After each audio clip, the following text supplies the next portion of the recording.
What is going on, everybody? Welcome back to the channel. I am Aftersound, and we bring you Splinterlands content every single day.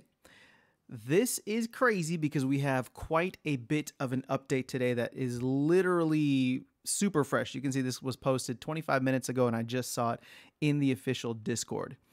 So if you're looking for Splinterlands content, this is the right spot. I also stream over on Twitch at This Is Aftersound, so come by, say hello. We do giveaways there. We do giveaways here every week on the channel, so make sure to leave your in-game username in the comments. All right. These are the Splinterlands updates for October 2021 as listed, and I believe Yaba Matt was the one who posted it in the official Discord not too long ago. And obviously this came out 30 minutes ago, less than 30 minutes ago. It was published on PeakD. So there's a couple things in here.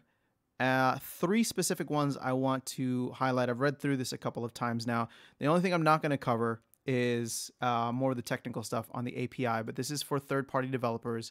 And so it's not my forte, it's not my expertise, it's not even my interest. So I just want to let you know, if you're looking for me to dive into that, that is not where I will be. The three things I do want to cover, though, are the SPS BNB Cake Farm, the DEC Battle Rewards update, which is huge, and then the SPS Minting update. So they've broken those out into the first three things to cover. Now, the SPS BNB Cake Farm boost and the new syrup pool are huge. So this is going to be a little advanced. If you are into the game but not necessarily into the crypto side, you can probably just fast forward through here.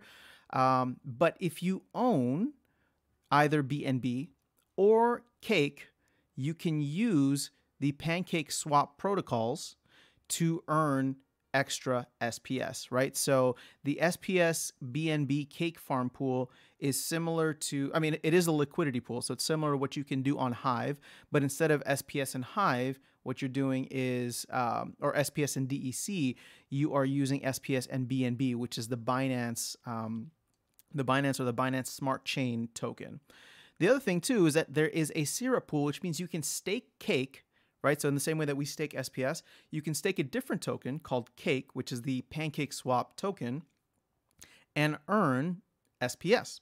And I was doing this for a while, then it ended, and it looks like it's back on now. So if I just go over to Pancake Swap, we can see here, I'm under pools right now, and near the top, SPS, you can earn 107% APR. Now the details about this is you can only stake 100 Cake max. So I put everything that I could in here to start earning SPS, not under this account, in a different account, but you can kind of see it here. And then, you know, I've spoken about liquidity pools in the past. So if you own Cake and want to put it in, this is a smart way to do it. If you own SPS, you should be staking it in the game, right? But this is an easy way to have less exposure technically to SPS, right? I like holding the Cake token, and I like being able to earn high yields in other tokens potentially while still having exposure to Cake. So that's what I'm using. We can go check the farms here too. And here is your SPS BNB. So you can earn 99% APR. Now keep in mind, these will be going down. I literally just staked my Cake a little while ago, like not even 10 minutes ago, whenever this first came out, or 15 minutes ago. It was at 108%. Now it's down to 107%. So let's see here. Total liquidity right now is 7.7 million. Again, I don't mess with liquidity pools, at least not on a large scale like this or a Pancake Swap. I've dabbled a little bit on Hive Engine, but just letting you know that it is available here, and the APRs are looking pretty juicy right now. 99% here, 107% on the Cake syrup pool. So make sure to try and grab those if you can, and if that is something of interest for you. And it looks like they increased the multiplier on the SPS BNB Cake to 1x instead of the 0.5x for the next 60 days. So obviously with Chaos Legion and all this hype and the growth of the game, this is a really cool partnership to see that they have with Pancake Swap, which, you know, I would say Pancake Swap is probably the king of DeFi on the Binance Smart Chain. I enjoy using BSC and I enjoy using Pancake Swap. But it's just, for me, I like it. It's cheaper and easier and way faster than Ethereum. That's not to say I don't like Ethereum, but we're not going to go down that road. I think that Binance Smart Chain is underrated. Okay, here's the big one. here is the big one. They have once again changed the DEC rewards in bronze. Now, this is different from the chest rewards. This is focusing directly on the battle rewards. And what they're doing is they are saying that they're still seeing a huge number of new accounts being made by a small number of people with the intention of farming rewards, aka bots. Right? This indicates that the system still requires some adjustment. So in this case, what they are going to be doing in order to reduce the risk and have long-term sustainability of this game and system, which I believe is important, is they will be removing the DEC rewards from ranked battles for players in Bronze 3 and Novice. So the TLDR is get the hell out of Bronze 3. You need 1,000 power, and as I've shown on this channel, it's not too difficult to rent, but keep in mind, there will be more players renting now and those that don't want to stay in Bronze, right? Or sorry, Bronze 3. So this means in order to start earning DEC battle rewards, players will need to have enough of a rating and a collection power, and I believe the rating is like 300, so it's not difficult to get to. You only got to win a couple games for that. But the power could be somewhat difficult in terms of maintaining a 1,000 power, whether through cards acquired by purchasing or by rentals. All right.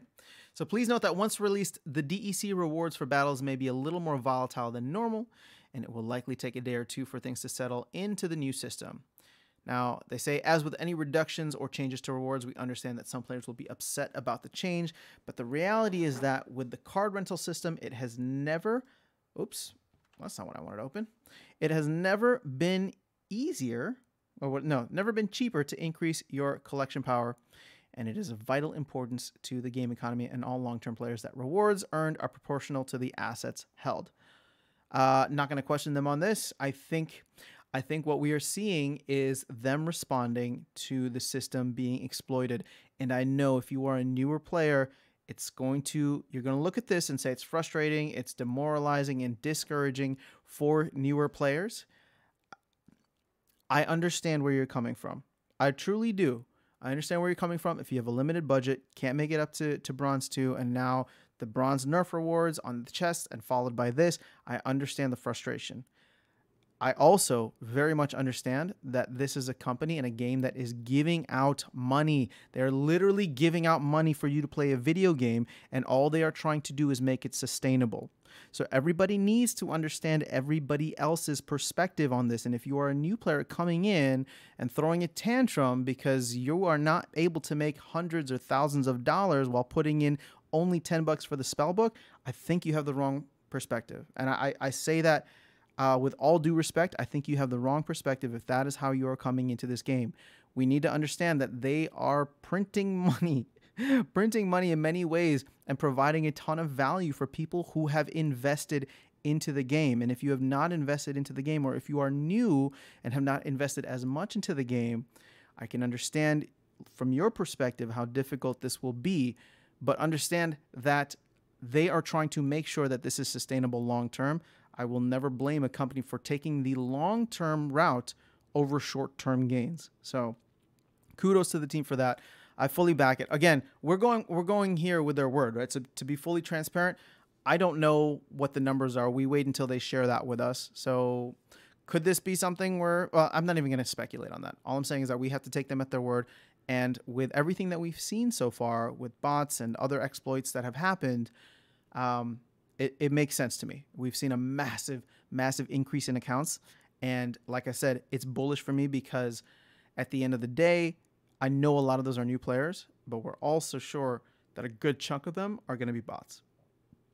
All right, last thing, and this is actually a non-news issue, or at least there's nothing new about this, but they are reminding that the SPS minting update will mean that we get 50 million new tokens minted next month, or starting with the next minting on October 26th. There will be approximately 50 million tokens minted, SPS tokens minted at that time. So this is still following the release schedule published in the SPS token white paper. I know I keep promising that I am going to do a deep dive into there, and I will. I've read through it 3 times already, and there's still stuff that kind of goes over my head. So I just want to make sure that I fully understand it before I'm sharing the information with you. But this is all part of the schedule that they had in terms of how they were going to release the tokens. They didn't necessarily have timeframes, but it looks like we are now getting the next minting will be that 50 million. The next minting will be up to 50 million additional tokens rather than what we've seen previously, just the 20 million tokens that were unlocked every month for the private sale investors who initially invested before the token even launched, right? So now this 50 million is going to include the SPS reward pools. And I believe, this is just for the SPS reward pools. Okay. So I don't know yet.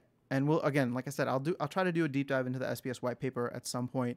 I know that at some point they want to be giving out SPS for ranked battle rewards. It doesn't look like that is being discussed yet. So I'm assuming the rewards that they're discussing here are part of the staking rewards that you get. So we'll do a deep dive into that at some point and hopefully have a little bit more clarity that I can share with you guys once I understand it better. I just don't want to be speaking to something that I haven't fully wrapped my head around yet.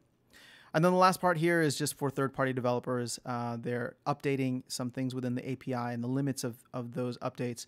And so again, this is like another language to me, so I'm just not even going to dive into it. But if it is of interest to you, I just wanted to call it out so that you can go, and if you are a phenomenal programmer or coder or want to create something to help this community and build an asset the same way that what's that called? Peak Monsters, Monster Market, card auctions have all done. The world is your oyster. Go out and make it happen. They are making this available to everybody. And if you can provide value and plug a market hole that people don't even know exists, but you can go ahead and satisfy that need or solve that problem, there's a lot of potential there. This game is growing by leaps and bounds, and it's not just bots. Trust me, this game is growing by leaps and bounds. So that's all I have for you guys in this video today.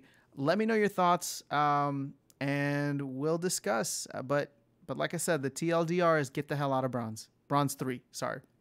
You got to get the hell out of bronze 3. No matter what you do, get the hell out of bronze 3, which is actually somewhat easy if you are able to invest even just a little bit of money or quickly flip or rent cards that you have. So good luck with that. We'll talk soon. I will catch you guys in the next video, and I will see you around the game. Have a good one.